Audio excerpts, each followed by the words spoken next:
আজ জিলহজ মাসের প্রথম জুমার দিনে বাড়াতে কষ্ট করে এই দোয়াটি 111 বার পড়ুন। জীবনের সকল গুনাহ মাফ হবে, ভাগ্য খুলে যাবে, দোয়া কবুল হবে, আশা আকাঙ্ক্ষা পূরণ হবে।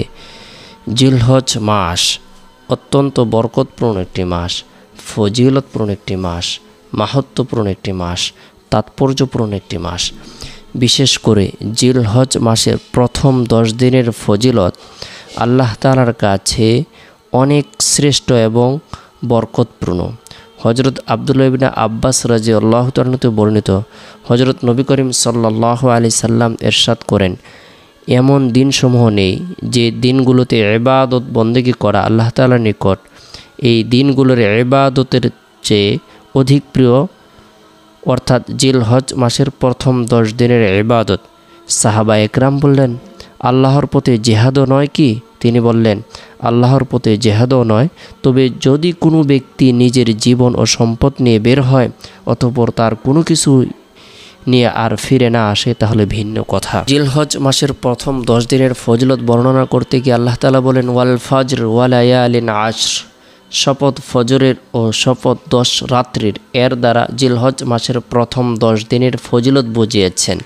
রাসূলুল্লাহ সাল্লাল্লাহু আলাইহি সাল্লাম ইরশাদ করেছেন, আল্লাহ তাআলার নিকট জিলহজ মাসের প্রথম 10 দিনের ইবাদত অপেক্ষা অধিক পছন্দনীয় আর কোনো ইবাদত নেই। এর প্রতিদিনের রোজা 1 বছরের রমজানের সমতুল্য, আর প্রত্যেক রাতের ইবাদত লাইলাতুল কদরের ইবাদতের সমতুল্য। বিশেষভাবে 9 তারিখ আরাফার রোজা আমি আল্লাহ তাআলার দরবারে আশা রাখি, আরাফার দিবসে রোজা রাখলে তিনি পূর্ববর্তী ও পরবর্তী বছরের গুনাহকে মাফ করে দেবেন। সুবহানাল্লাহ। জিলহজ মাসের প্রথম 10 দিনের মধ্যে থেকে সবচেয়ে বরকতপূর্ণ সময় হলো জুমার দিন। বরকতপূর্ণ মুহূর্ত হলো জুমার দিন, কেননা জুমার দিনে বিশেষ একটি সময় রয়েছে, মুহূর্ত রয়েছে, আল্লাহ তাআলা দোয়াকে কবুল করেন।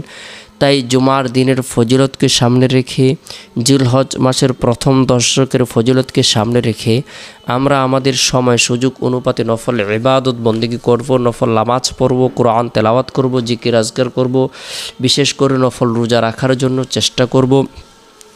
জুমার দিনের বিভিন্ন আমলের কথা হাদিসে উল্লেখ রয়েছে। এর মধ্যে থেকে অন্যতম একটি আমল হলো জুমার দিন সূরাতুল কাহাফ তেলাওয়াত করা। যে ব্যক্তি একাগ্রতার সাথে মনে প্রাণে বিশ্বাস রেখে জুমার দিন সূরাতুল কাহাফ আমল করবে, তেলাওয়াত করবে, আল্লাহ পাক রব্বুল আলামিন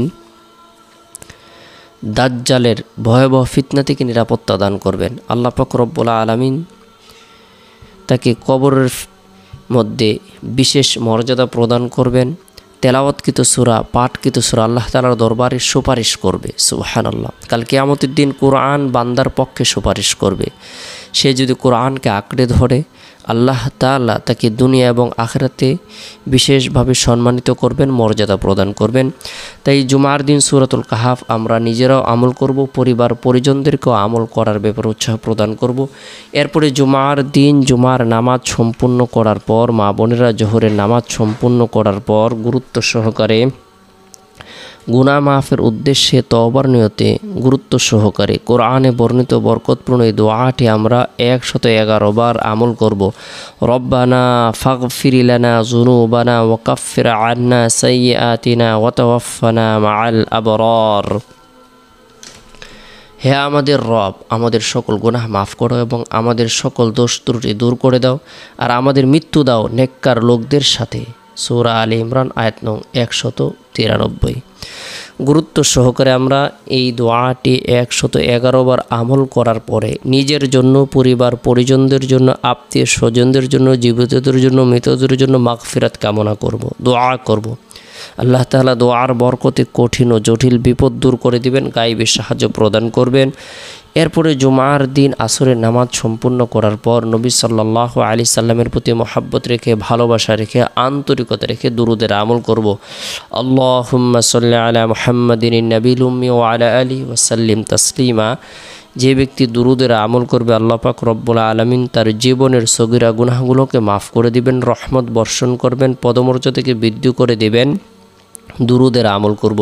এরপরে জুমার দিন শেষ হওয়ার পর যে রাত আসে, এই রাতটি হলো ফজিলতপূর্ণ একটি রাত। এই রাতের মধ্যে বিশেষ করে এশারের নামাজ সম্পূর্ণ করার পর সূরাতুল ইখলাস, সূরাতুল ফালাক, সূরাতুন নাস তিনবার করে তেলাওয়াত করব, আমল করব। উভয় হাতের তালুতে ফু দিয়ে শরীরের যতটুকু অংশ সম্ভব হয় মাসেহ করে নেব। যথাসময় আল্লাহর নাম নিয়ে ঘুমিয়ে যাব। আল্লাহুম্মা বিসমিকা আমুতু আহি, দোয়াটি পাঠ করে ঘুমিয়ে যাব।